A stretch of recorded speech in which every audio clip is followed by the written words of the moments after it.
welcome. I will introduce you as Dr. Neil Passe, first up, author of the book Dyslexia and Mental Health. And we're delighted to have you here today. And we're joining us for the series When Learning is Trauma. With me is Lisa from Dyslexia, Pennsylvania. And what did you say, Lisa? I'm from Pennsylvania. I'm a nurse and a mother and a wife of dyslexic people. And I work with Decoding Dyslexia and the PBIDA and a lot of other groups. And you're a nurse with? Well, I work in an inpatient recovery center. Perfect. And I'm Lois Letchford, author of the book Reverse to Memoir, and I'm a literacy problem solver. And we've got Dr. Neil Alexander Passe from London, UK, joining us as they lock down. Yes. We're talking about personal and career growth following trauma. Dr. Alexander Passe experiences dyslexia and has, over the past 20 years, specialised in the emotional experience of having a learning difference. He's published 10 books and 10 peer-reviewed papers in the field of dyslexia, looking at correlations between mental health, creativity, parenting and marriage. He gained his PhD in 2018, the same year as my son, in investigating dyslexia, traumatic schooling, and post-school success. His current focus is with the bi-ability theoretical model for dyslexia and uses a post-traumatic growth concept to understand how many individuals with dyslexia can be successful despite or because they experience traumatic schooling. Thank you for joining us. Thank you for taking the time with us. Sure. It's a pleasure.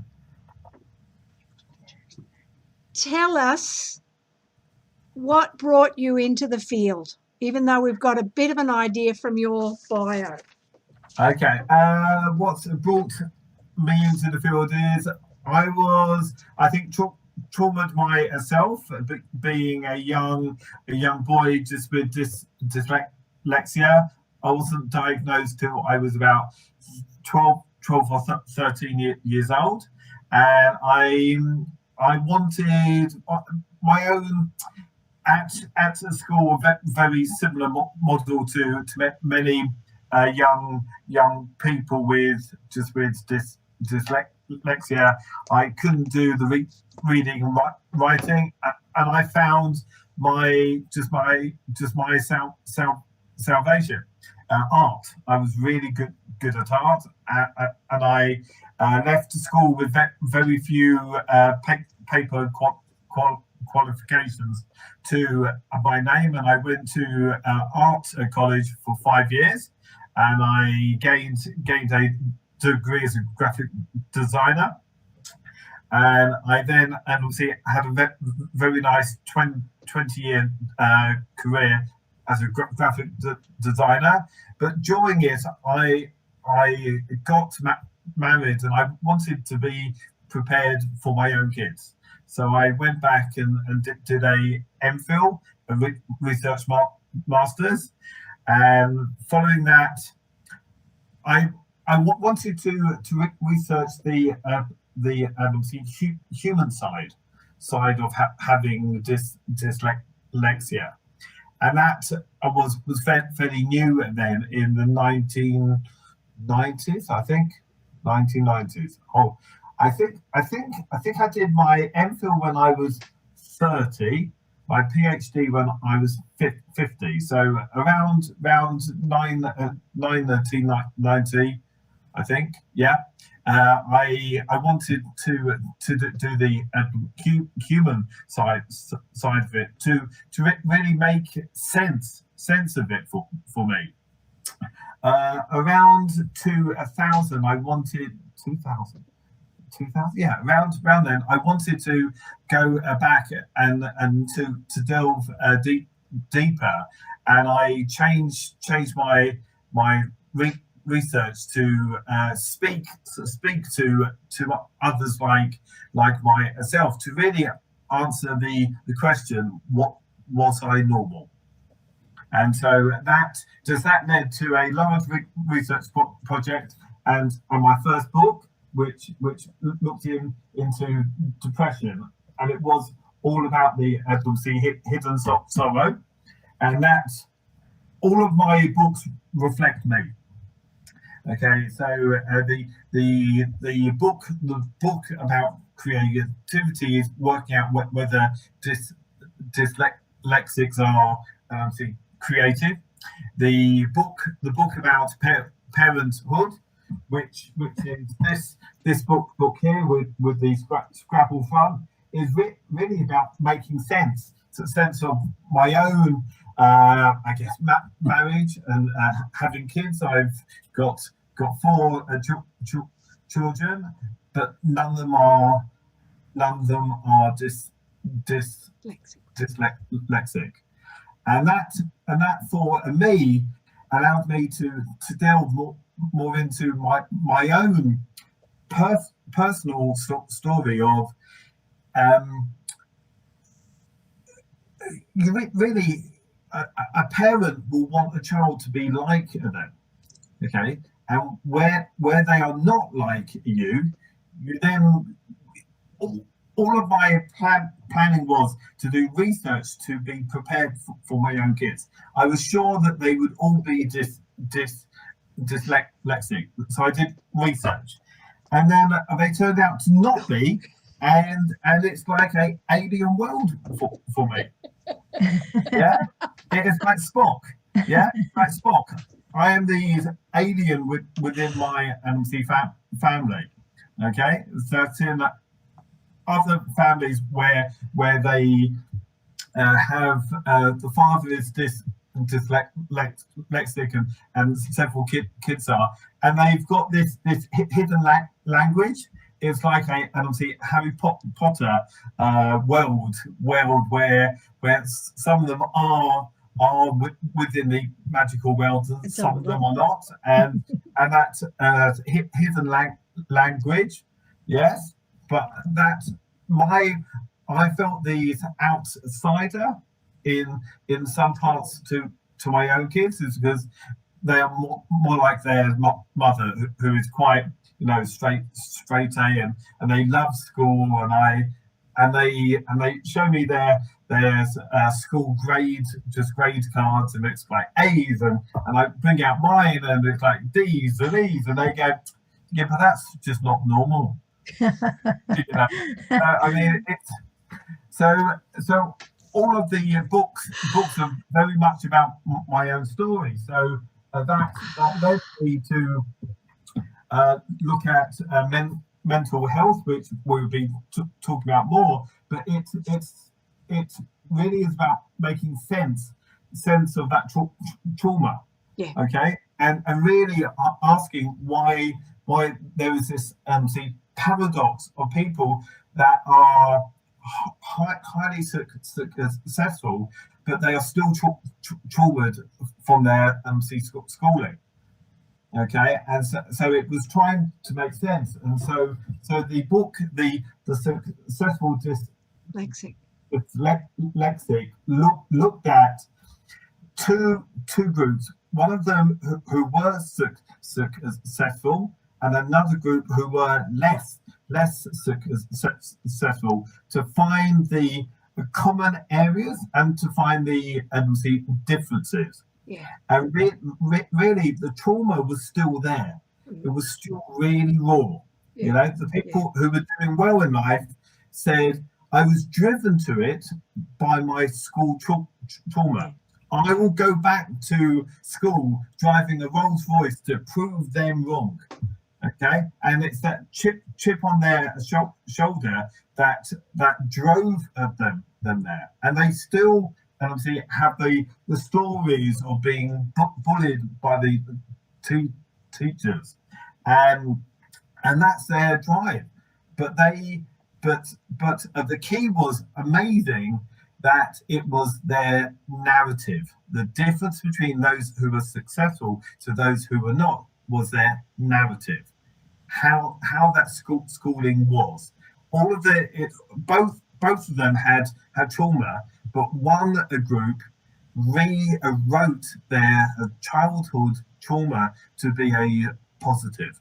you know, Yeah. and this is all about the post-traumatic growth. It is like the vase, you know, the theory of post-traumatic growth is a broken vase or vase. You will say vase, right? Okay, we will say vase. Bagel, all of them are differences, but a broken vase. Okay, you either can try and put it back together but fail because you won't have a perfect vase again, or you create something new from it, a mosaic, a piece of art. So it really is about using that trauma in a positive way, and rather than trying to rebuild and obviously have this perfect childhood dream, it is about using it and saying, right, I've had this trauma, and this trauma had led me somewhere. It had taught me that failure was something positive. Okay, that you can learn through failure. You learn far more through that failure, and that trauma. Therefore, I mean, they say that people who are millionaires or billionaires, their first 3 or 4 ventures fail. Yeah. Okay. All of them fail, the first few. Okay. You don't make it to your fourth or fifth venture. The people who are dyslexics have dealt with failure and the emotional side of it early on as a child. You know, they were facing failure on a daily basis, hourly basis within school, and therefore they learn to. It is nothing to be afraid of. Okay. Now, an adult who will fail in their venture for their first or second time will be devastated. They can't move on. Okay, emotionally, it's so strong for them that they can't move on, and that trauma as an adult is far harder to deal with than as a child. So it really is about that using that trauma in a positive way, and I'm fascinated by that. Okay, and that is where my new research is looking at. It's about what I've dealt within dyslexic adults, and I'm now delving with other groups with hidden disabilities to find out whether they are still driven through that trauma. And I'm talking to people with type 1 diabetes, with epilepsy, with ME, with who are sight impaired, and all these people are amazing and they are successful because they found that they see themselves as being different. They don't see themselves as being disabled. People who are dyslexics, you could say they look normal and they act normal. So therefore they get through the door, okay, for jobs. But it's within the jobs where they will struggle with their reading and writing and grammar. So it is that hidden disability which I'm finding are sharing this post-traumatic growth. Yeah. Neil, can I ask a question? That's fascinating. Some of these books that you've written, I have to read all of them actually. But for the people who don't succeed, what do you find is the difference? I mean, I'm sure there's a lot of variables, but a lot of kids really don't get to that, I'm going to prove them wrong and make a success of themselves. And we know that a lot of dyslexic learners have higher incidence of anxiety and depression and some other problems. What is that thing that makes it or breaks it, would you say?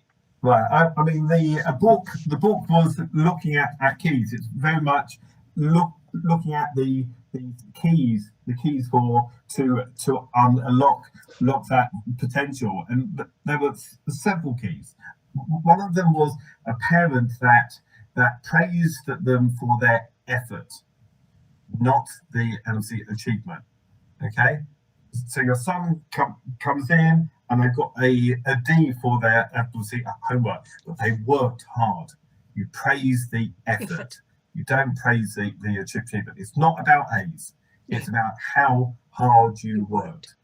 And also it is about, as a child, finding something you are good at. Okay? Yeah. So parent must help their child to find that key. And one of the key for me, my key was art. Okay, because it allowed me to find a career and a future and gain a degree. I mean, I left school with in my days it was called O levels, and I left with 2. Okay, and that's compared to my own kids who have left with like 10. Yes. Okay, and 10 good grades. And my ones were like C's. Yes. Okay, I got an A in art and a B in religious studies. Okay, you can't get far in life with that normally. Okay, when my kids have like A's in triple science and maths and English language and literature, to leave with very few qualifications and to be a success in life, it needs that drive. Okay, and that is all about passion. I found my passion early on, and that drove me.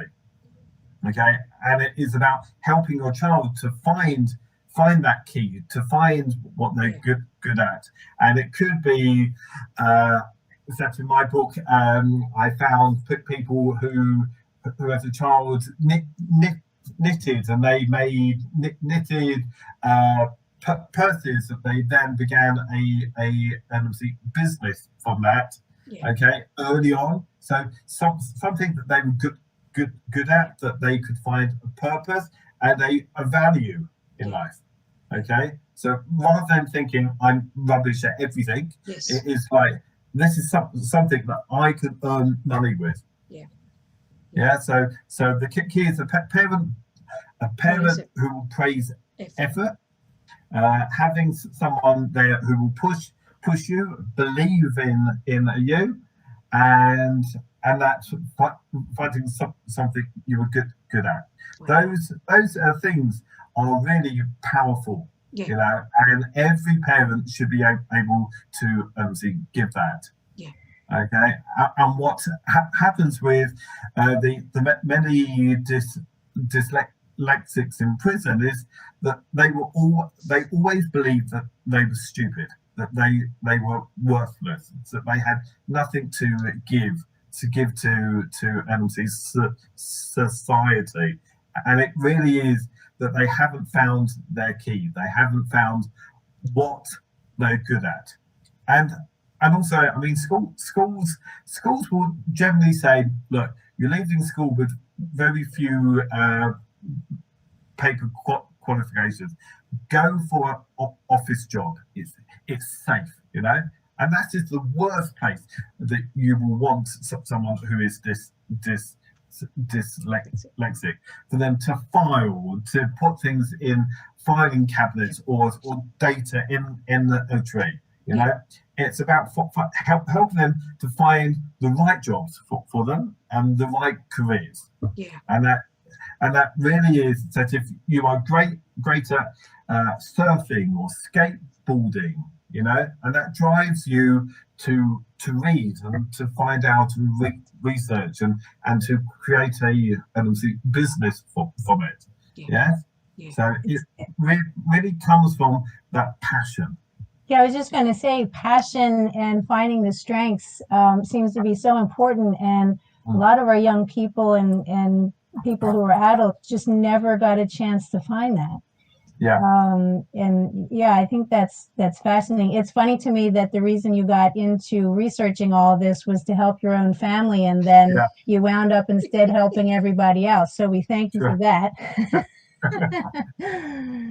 But we had some questions about, we've noticed recently I'm on Facebook a lot, and a lot of people will say things like, oh, you're being dramatic when you say that the dyslexics tend to have a higher incidence of winding up in jail or having substance use problems or having suicidal ideation. And I don't see, people seem to really not quite understand the depths of what can happen when you're an unsupported dyslexic learner. In your research, what do you think is the reasoning that we are not taking this seriously enough? Okay. I mean, one of the first book looked at. I mean, I tried to find a sample of 30 dyslexics adults, and I tried to find 15 who are depressed and 15 who are not depressed. I gave up at 22 of trying to find those who were not depressed, because every single time I tried to find someone who wasn't depressed, I found that they were depressed. Yes. Okay, so my sample for the book was 22 who were depressed and 7 who were not. It's because it was so hard to not find those without any depressive symptoms. Yeah. But within the book, there were a lot there who had self-harmed and obviously attempted suicide. And the common thing for them was there was one guy who said when he was a 14-year-old struggling in school, he dreamed of driving. And I went, wow, that's a really positive thing. He said, no, I dreamed to drive because I wanted to crash and die. Okay? Yeah. Okay? It's because his life, he felt, he was worthless. Yeah. There was no value. There was nothing else he was good at. Yeah. And the self-harming is very much about control, when it's something that you're doing to your own body. It's your choice. Yeah. You're making that choice for your own body. Okay, the highs are about feeling alive. I mean, I've got a stammer. Okay, and with the team, I used to go. Okay, within the UK, so you are allowed to drink before you are 21, so that's fine. So you would go out as a late teen, and you would go out to the pub, and you would drink, and you would feel that it would numb you. You wouldn't. I didn't stammer because I was a little bit drunk, or a little bit.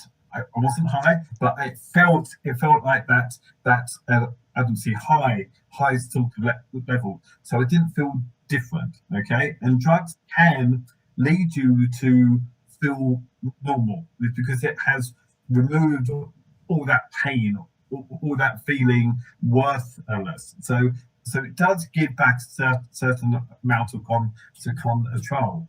And the crime side is very much about they are leaving school without any paper qualifications to their name. All their friends are going out, having a nice time, having nice things, getting jobs, and they can't. Yeah. They can't get a job. So they are really great with their hands and their speech. Okay, and they've got the gift of the gab, and they will find a way of creating a career or a way of making money through those hands-on kinesthetic skills, and that is crime. That they turn to crime because they want what their peers are getting.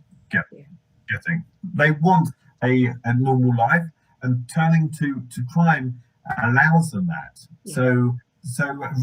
Really, say we backtrack and find out something that they're good at, and that drives them, then they've got a means to not turn to a crime.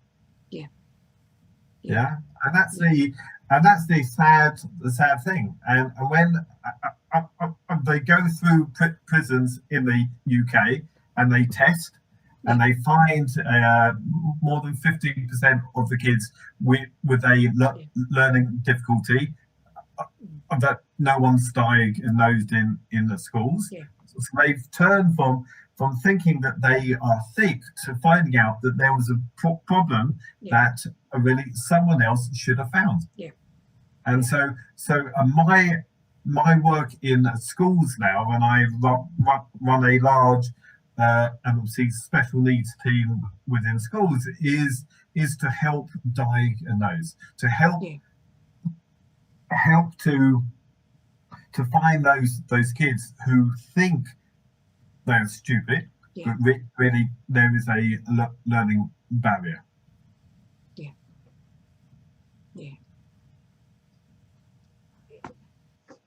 I'm just flabbergasted, because we know all this. We know, we know when you don't fit normal and you don't learn to be like others, that's what you do think. And as an adult dyslexic, I'm sitting there talking to my sister, and I made a mistake, and I said, well, I'm stupid. And she said, Lois, why do you say that? Because that's the voice that's being said the whole life. This is why you can't do it. Because it went in early on and it stuck. Okay, and you bought into that because it gave you a reason. You were looking for a reason why you struggled, and you were told by someone who was bigger than you, or a teacher or parent said, you're stupid. And it really is. It's Martin Seligman. Professor Martin Seligman has written a load of books about learned helplessness, helplessness, and it really is, the way that you fix it is by being specific.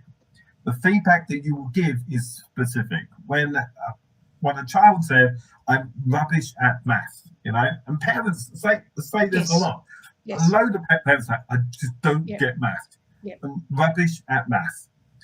And what Martin Seligman says, you be specific. The feedback should be specific. Parents' feedback should be specific. It's not you're rubbish at maths, at all maths. Okay? You struggle with algebra. You're great at times tables. You're great at shapes. Is that you can do various different things.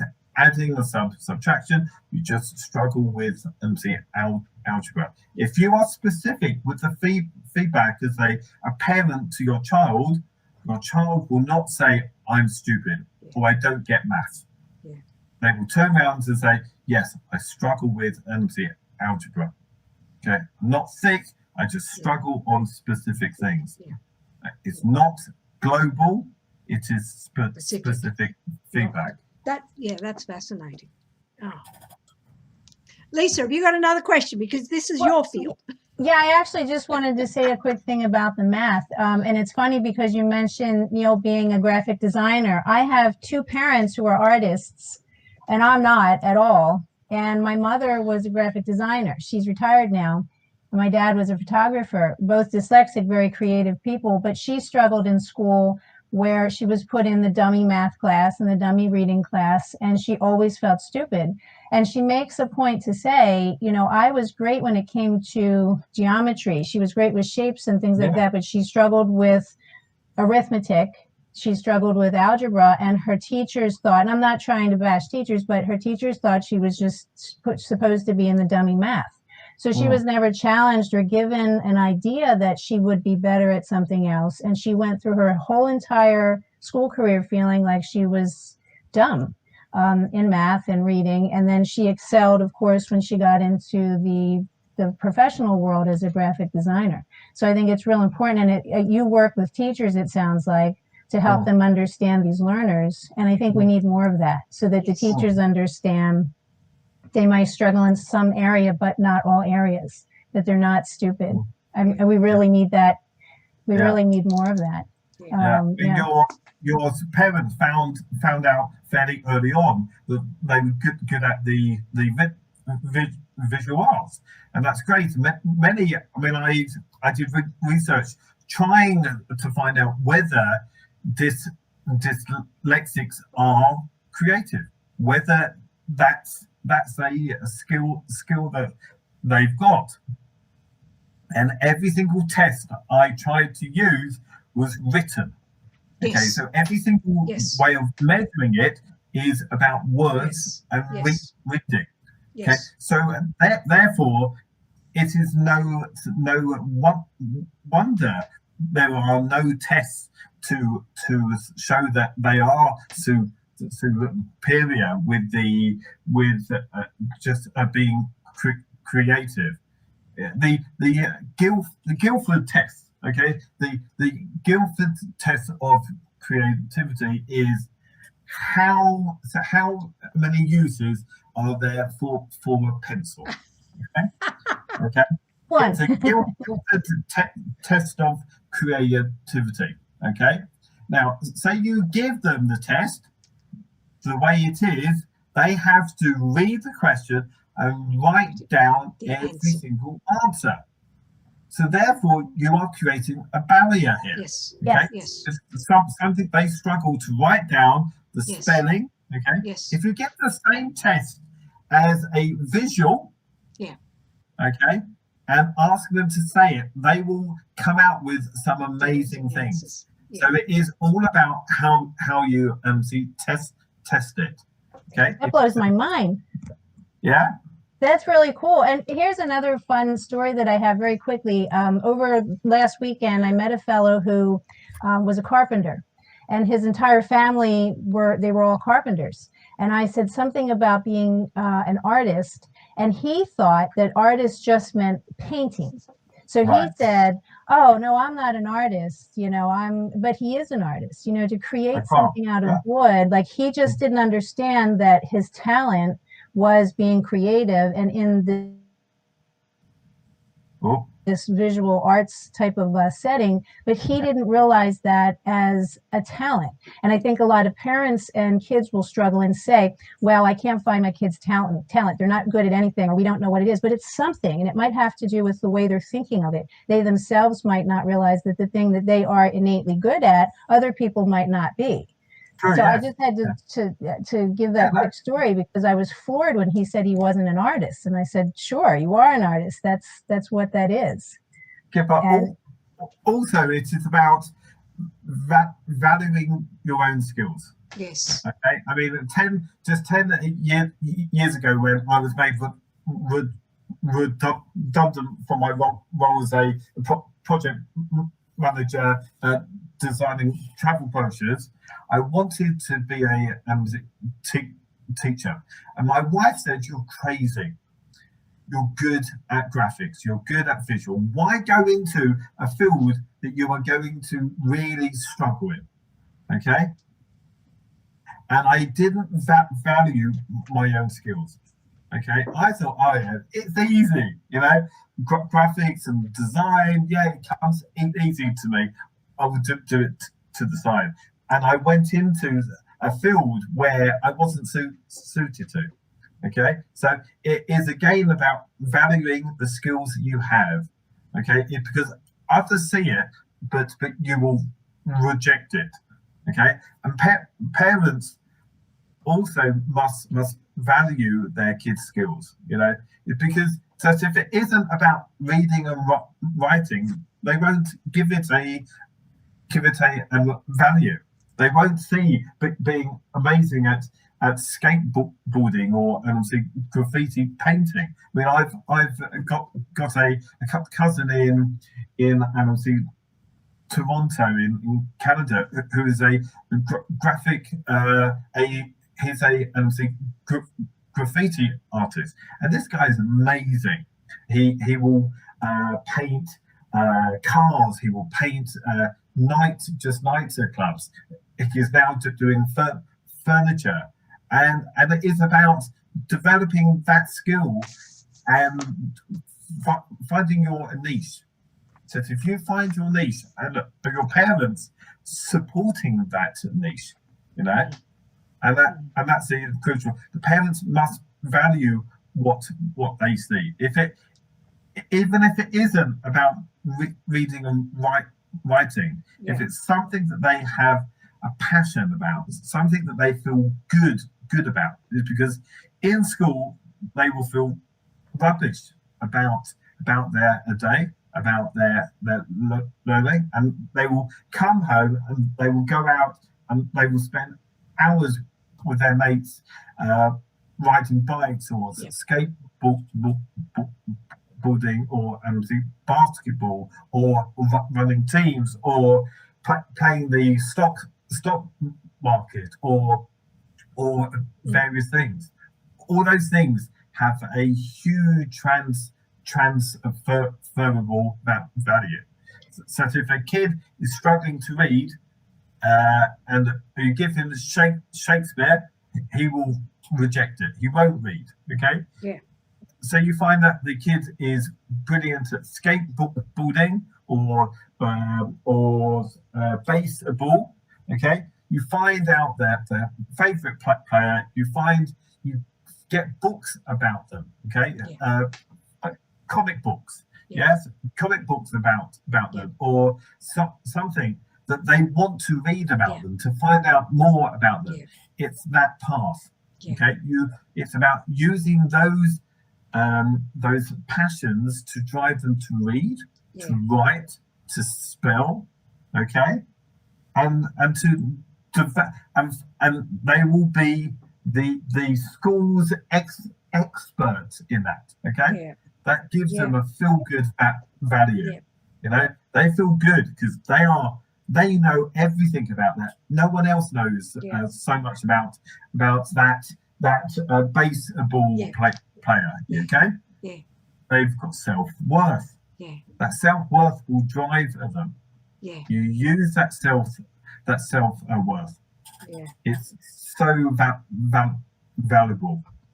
I thought what you said about the testing was so interesting, because you're right. We can't really test creativity the same way we can test reading scores and things like that. And I know that Lois's passion is how you teach a kid is so important. But what you just said is how I took my son Nicholas from the bottom to read, you know, finding that passion and then tapping into his curiosity, you know, and they work together and to see a phenomenal brain in spatial awareness, which hadn't been. But, you know, you bring out the point. What's the first thing we do to identify a child with learning disabilities? We give them an IQ test, reading and writing. Yes, you're giving them the wrong test. Yes. We're testing them the wrong way. Yes. And therefore, we are setting them up to fail. Yes. Okay. Yes. Yeah. I live with it. Yes. Well, we are surrounded by words. Okay. And what I do in school is I get teachers to grade the oral feedback within lessons as much as the written. Okay. Because some kids are going to be great verbally. To debate and argue and to talk about the different world of wars and why they happen, and politicians. Some kids are going to be great verbally, and some of them will be great written. Okay, and it's about removing that barriers. Okay, you find a way that they can succeed and feel good about their knowledge, because they are both clever. It's just one of them struggles to say it out loud in class, and another will struggle to write it down. And that is very much about where the school-based trauma comes from. You know, in schools, okay, we are setting our kids up to fail in some ways, okay, and they feel stupid and they feel traumatized, yeah, and that trauma, that early trauma, is so deep inside you, you know, that trauma of being seen to be on the stupid table, okay, of your class teacher making fun of you, not reading the words out correctly, and that moves into the playground. Yeah. Your mates begin to then take the mickey. Yeah. Now, say you struggled in class and you were brilliant at football, you wouldn't obviously have a problem, because you would have that value of being of playing football, you know, of your mates seeing you as being really clever on the pitch. Okay, but it really is about that early trauma can drive you. But the question is, if that drive is what is needed, are we doing young people with dyslexia a disservice by not giving them that trauma? And that is a really difficult question. Say that again. Let me make sure we get it right. Okay. It is quite hard. Okay. If the drive to do well post-school is school-based trauma, and we try to fix things in school by giving them everything that they need, they're not going to be traumatized. Does that mean that they will not be successful post-school? Are we denying them that post-school success? Wow. And that's a real tough one. Yes. Because we want the best for our kids. We want to save our kids from going through that trauma. But it's that trauma that drives us. I can't even answer that. Well, you can't, because I look at what happened to my son, who was so isolated, and think, why didn't the school say this is not right? Why did I leave him sit there every day to be physically and socially isolated every minute of the day? And now, as an adult, he says, I can't remember. And he actually said, when Mum talks about it, that didn't happen to me, that happened to someone else. Because he rewrote the narrative.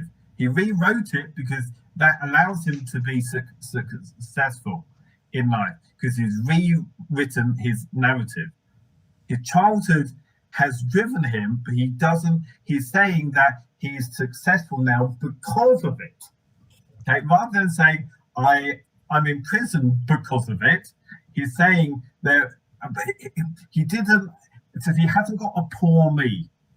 Okay, so if you have a poor me narrative, there is one way that it goes down. Okay, so if you change that narrative and say it's driving me, you will go up. And that narrative is crucial. We have a couple questions. Do you see that, Lois? Yeah. Which one do you want to start with, Lisa? Let's start with Christopher asks, what are your thoughts on using digital learning tools such as educational games and reading assistance tools to help children with learning disabilities? I think that games are brilliant, and I think that for me to write books, if it wasn't for Word and a spell checker, I wouldn't have written books. I think that the ability to get kids to type fast and to play games like typing games allows them a means to get their thoughts down. So typing based games are really great, and it is games. The games are a really positive way. I mean, at a school I bought my. So I saw it for the last 15 years and never bought it, and we We bought it during lockdown, and it's a game called Bananagrams. Okay, and it is like Scrabble but without the board, and that's brilliant. I'm a religious Jew, so on the Sabbath we can't write and we can't play games and use phones, so we play games, and that's been a brilliant way. And I've used it in a school, and that is a great way of developing spelling and making and coming up with divergent and obviously solutions. So games are brilliant. There's another question also from Christopher, and he wants to know, he says, what would you say is the most important thing for parents and teachers to know about dyslexia and the effects that it has on a child's learning experience? I think it's about making them aware of the emotional effects of failing within lessons, of getting things wrong. Most kids have good lessons and bad lessons. No, they have loads of great lessons. No, they will have loads of good lessons, a few great, and a very few bad lessons. Someone who is dyslexic in school will have all bad lessons, and maybe in art or drama they will shine. So it's making them aware that these kids are going through their whole day and they are failing on an hourly basis. And then the crime of it is that when they are diagnosed and they think, right, we give them more support. Well, let's find the time within the school day. Yes. You can't take them out of English or maths or science because they're cores. We take art. Easy. Let's remove them from art. Let's remove them from PE, from drama, because they don't count. Okay. Yeah. Those are the three subjects those kids can do well in, and they shine in, and they feel great in. Yeah. Okay. Yeah. And so the idea, so a teacher should be aware, take out all those core subjects, and leave them the ones that they can feel good about themselves. Yeah. So it's the hourly failure. Yeah. I love that. I wish we could talk for another 5 hours. I have loads of questions and that sort of thing. Can we switch into talking about the adult dyslexic for just a second? Because that's my passion, the field that I work the most in now. Yes. But in this dyslexia mental health book, I love this. And so what would you say? Well, I have a couple questions. Why do you think that in the counseling world we don't have a lot of this knowledge isn't really into the counselor's hands? So your book, the Dyslexia into Mental Health, you did a lot of talk about psychology and things like that. Why do you think this isn't really in the hands of the people that need it? The psychologists, the counselors, the psychoanalysts, these types of people. What would you say is the right? So the forward to the book is written by someone called Penny Aston. Okay, who is dyslexic, who is a counselor. Okay, so she runs service which are counselling by dyslexics for dyslexics, and there's a crucial part to this. The reason why it's so vital is because only someone who is dyslexic can truly get it, can truly get the failure through a school. Where a normal counsellor will see it as a small bit, it's not even relevant. Okay, you had difficulty in a school, but it isn't a major part. Let's delve and see somewhere else. Okay, so it really is about knowing that it's one of the linchpins. It's the thing that binds their lives together. The school failure, you know, to not have that self-worth, you know, to not see a future for every single person, from your parent to your grandparent to your teacher, everyone who you will look up to is giving you the same story. Is that you must be stupid. Yeah. Okay. Yeah. Yeah. It's inbred. Yeah. Okay. The reason why they don't see it is because they've never lived through it themselves. Okay. The closest thing that I found to the trauma is because I was trying to find with the post-traumatic growth, what is the closest thing to see having it really early on, okay, through your schooling, and the only thing was the Holocaust survivors. Because it was the one group where it went on for so long, and it happened during their schooling. Okay, and that is that deep trauma. Right. Okay, and it really is so vital, and so it really CBT, which is what they try and treat with, and the therapist is trying to change the way that you see things. But if you don't see that dyslexia is that core part, you're not really fixing things. That's fascinating, because I've always said that about teachers, that for the most part, teachers get into teaching because they did well in school, rather than dyslexic people getting into teaching because probably the last place they want to spend their adult lives in their profession is in school. But I never really thought of it from a counselor point of view. And I think that the more people are being diagnosed or understanding dyslexia, this is going to be a huge opening for dyslexic counselors to open practices and help dyslexic people.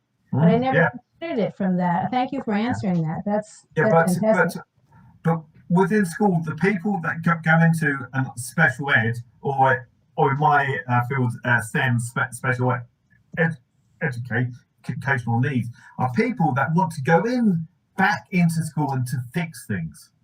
They see that it was wrong for themselves. They want to go into school and fix things.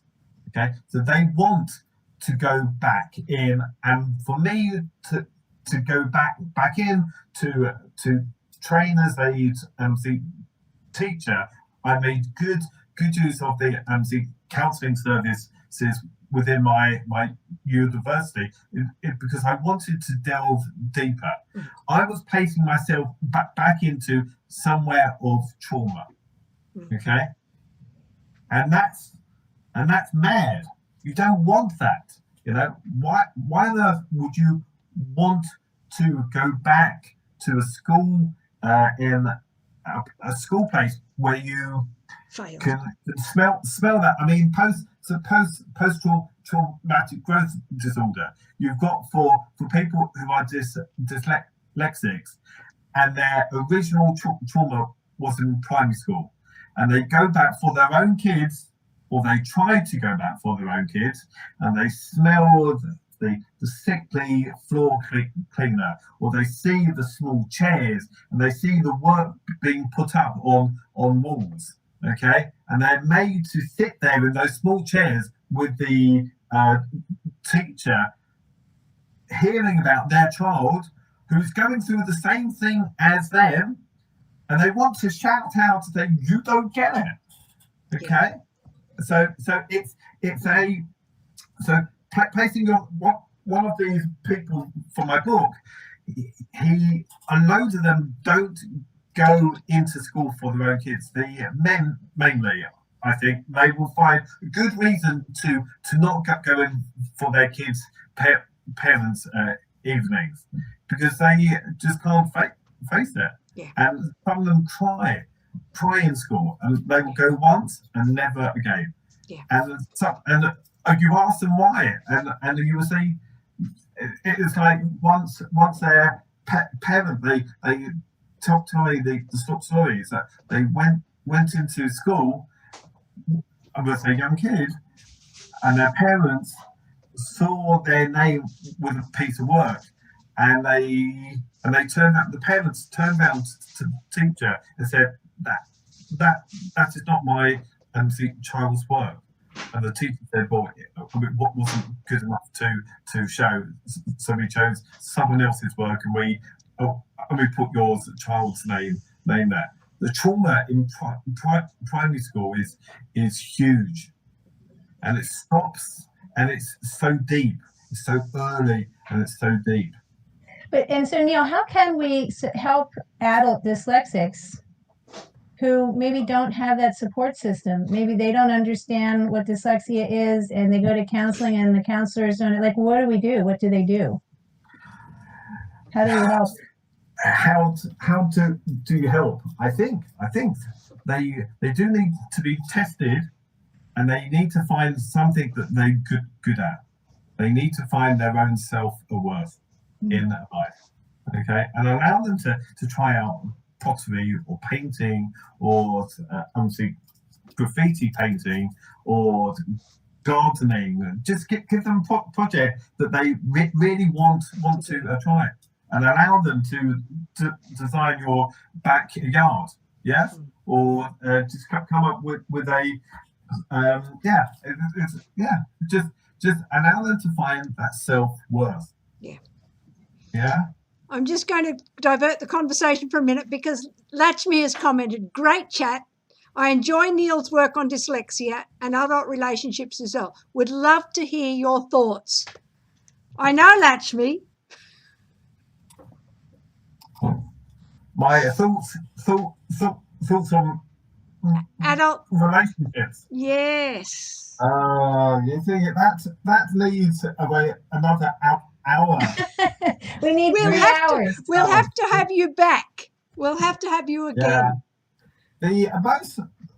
The strangest thing is that when you date someone who is dyslexic, no, if you are dyslexic and you date someone who isn't dyslexic, at what date will you disclose that you are dyslexic? People put it off. They put it off till the 3rd, 4th, 5th day, and then it begins to be this huge problem. Okay, should be on date 1, and it shouldn't be sorry. It's like, oh, by the way, I am. You would turn around and say, yeah, oh, it's quite funny. I read these menu and I misread a word because I am dyslexic. So if you leave it and it is like a worm, and it's like something that grows, it's a huge problem, yeah? Or when you date and you forget their name. I mean, I've been in pubs, I've been in so many pubs. You meet people and you think they're really nice and you would like to see them again, and they give you their name and within seconds it goes, okay? Seconds it goes. Or they give you the telephone number and you go, oh yeah, it's just gone, okay? The love of your life could have just flown by. Yeah? That short-term memory, yeah? Or just going to the date on the wrong day, okay? Because you wrote it down wrongly, or you forgot to write it down, okay? Or arriving late, okay? Because you misread the time at the bus time table, yeah? Yeah. Or you meet their parents and you forget their names, okay? Or you ring up their place of work and you forget your fiance's name. I've had that. Okay, you phone up and they go, oh, it's Neil. Hi. And I said, can I speak with, and I forgot my fiance's name? And they said, it is so-and-so. Oh, yeah, thanks. It's easy. It's just kind of funny. Dating. You know, it's funny, but I mean, it kills it. Yes. You know? Well, even Yes. arguments, those can go horribly wrong. I know Yeah. with my husband and I, because I tend to talk real fast when I'm mad, and he's like, he can't process it that quickly, and it doesn't go well. But we understand each other better now. No, if I find that, say I'm told off by my wife, she will tell me off for like 15 minutes, half an hour, and it beyond the first 3 minutes, my brain just goes, it's just too much, you know, too much. Well, I can disclose that Latchme is my daughter-in-law, and she's married to my son, who's got the extreme difficulties, and so she's dealing with this as a wife. She's incredible. She is incredible, you know. But it's been a journey for both of them, and negotiating the whole field.